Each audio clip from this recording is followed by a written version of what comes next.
नमस्कार। आज की क्लास में हम अरस्तु का राज्य का वर्गीकरण के बारे में अध्ययन करेंगे। राज्य या सरकार पहले के टाइम में 19वीं शताब्दी तक क्या होता था कि राज्य और सरकार को एक ही टर्म में यूज करते थे।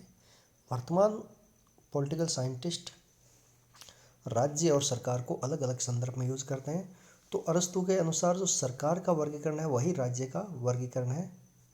और नेक्स्ट हम देखेंगे राज्य का आधुनिक वर्गीकरण, उसमें लोकतांत्रिक सरकार का वर्गीकरण हम देखेंगे। लोकतांत्रिक सरकार के कई प्रकार पाए जाते हैं वो देखेंगे। जैसा कि आप देख पा रहे हो, राज्य या सरकार का सबसे पहला वैज्ञानिक वर्गीकरण अरस्तु ने प्रस्तुत किया था। अरस्तु एक यूनान का प्रसिद्ध दार्शनिक था और उसने अपना ये वर्गीकरण अपनी एक बुक पॉलिटिक्स में भाग 3 में किया था।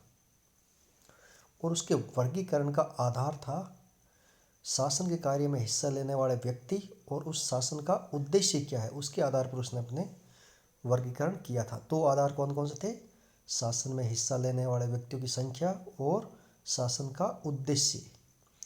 उसके आधार पर उसने 3 प्रकार के राज्य बतलाए थे। पहला बताया था, जैसा कि आप देख रहे हो, मोनार्की स्टेट या राजतंत्र। और दूसरा बताया था, जैसे कि आप देख रहे हो, राजतंत्र में अकेला व्यक्ति हिस्सेदारी होता है, एक व्यक्ति का शासन। जहाँ शासन की बागडोर एक ही व्यक्ति के हाथ में हो वहाँ राजतंत्र पाया जाता है। जैसा कि हमारे पहले राजस्थान में राजवंश पाए जाते थे, उसमें एक व्यक्ति के हाथ में सत्ता होती थी। सेकंड जो वर्गीकरण है स्टेट का वो है एरिस्टोक्रेसी। एरिस्टोक्रेसी अर्थात कुलीन तंत्र, जिसमें शासन की सत्ता कुछ गिने चुने लोगों को हाथों में हो। कुलीन तंत्र मतलब पैसे वाले लोग हो या सम्राट वर्ग, हम इलिट लोग बोल सकते हैं। और तीसरा है डेमोक्रेसी या पॉलिटी, जिसको प्रजातंत्र भी कहते हैं, कि इसमें बहुत से व्यक्तियों का शासन पाया जाता है। और ये तो है शासन में भाग लेने वाले व्यक्तियों के आधार पर।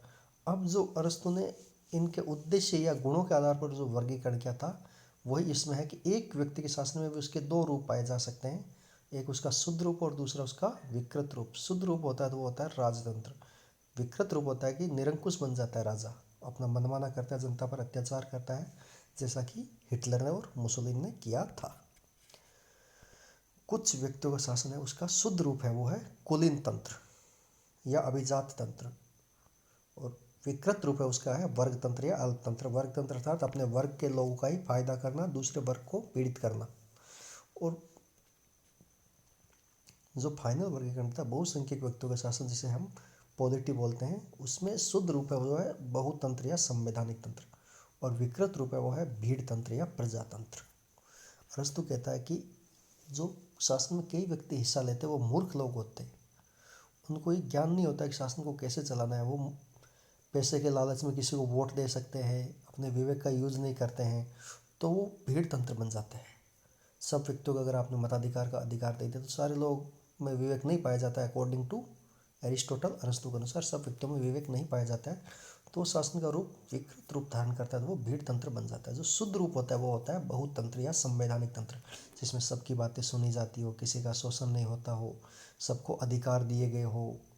तो ये सब बातें होती है शुद्ध रूप में।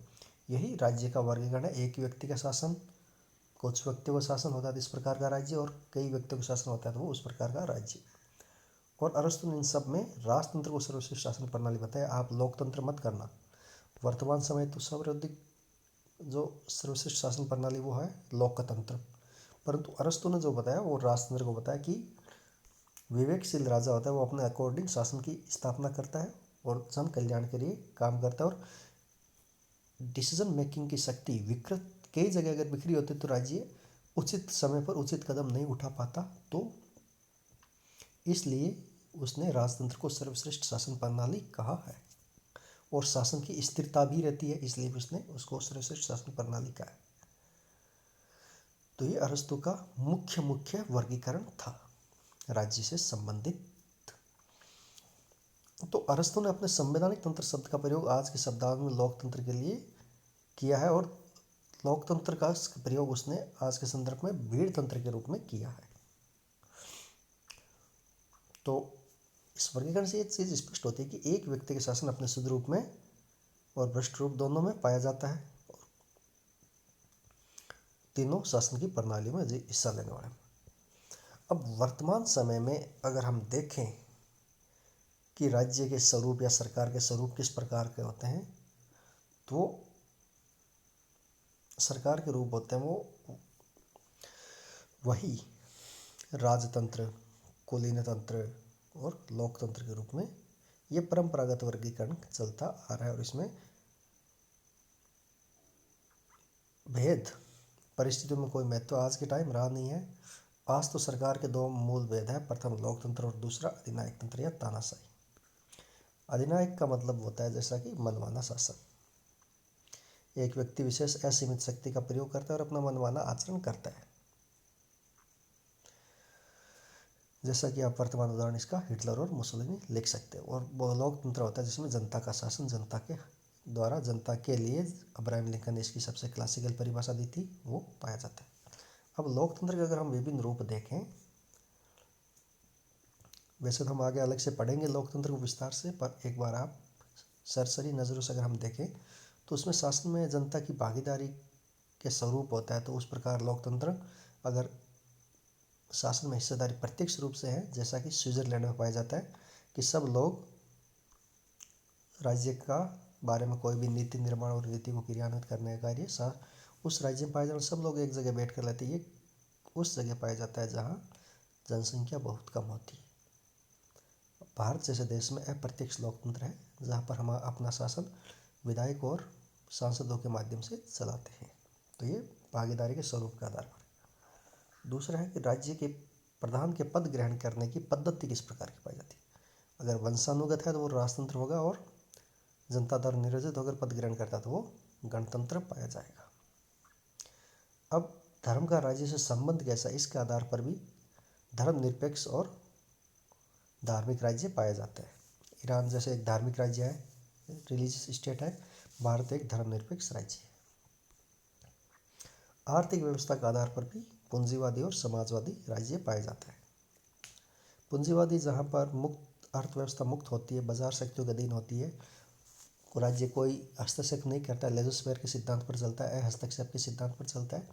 और समाजवादी जहाँ पर समाज के संसाधनों का, आर्थिक संसाधनों का समतापूर्ण वितरण राज्य के द्वारा किया जाता है। अभी केंद्र का राज्य की इकाइयों के साथ संबंध, अर्थात जैसा कि भारत में संघ सरकार का राज्य के साथ संबंध किस प्रकार का है। अगर संघ सरकार राज्यों का निर्माण अपनी इच्छा से करती है और वो उसकी संविधान को के थ्रू उनको कोई शक्ति नहीं मिली है, तो वो एकात्मक शासन पाया जाता है। और संविधान द्वारा दोनों को, अगर संघ और राज्यों को समान शक्तियाँ दी गई है, हो सकता है कुछ कम बेसी हो, पर समान शक्तियाँ दी गई है और संविधान से अपनी शक्तियाँ ग्रहण करते हैं, तो वो वहाँ पर संघात्मक शासन पाया जाता है, जैसा कि भारत में पाया जाता है। इंग्लैंड में एकात्मक शासन पाया जाता है। कार्यपालिका और व्यवस्थापिका के स्वरूप के आधार पर भी राज्य का स्वरूप होता है। तो वो है कि अगर जनता सीधी अपने अध्यक्ष को चुनती है, शासक को चुनती है, जैसा कि अमेरिका में राष्ट्रपति होता है, तो वहाँ पर अध्यक्षात्मक शासन व्यवस्था होती है। और संसदात्मक शासन व्यवस्था में क्या होता है कि जनता अपने प्रतिनिधियों को चुनती है और वो फिर प्रतिनिधि आगे प्रधानमंत्री या राष्ट्रपति का निर्वाचन करते हैं। तो वहाँ संसदात्मक व्यवस्था पाई जाती है, जैसा कि भारत में है। तो इस प्रकार इस शासन प्रणालियों का वर्गीकरण हम आज की क्लास में पढ़ा। अरस्तु का वर्गीकरण सरकार का और लोकतांत्रिक सरकारों का वर्गीकरण। तो आज की क्लास हम यहीं समाप्त करते हैं। नेक्स्ट की क्लास में हम आगे कल्याणकारी राज्य के बारे में अध्ययन करेंगे। धन्यवाद।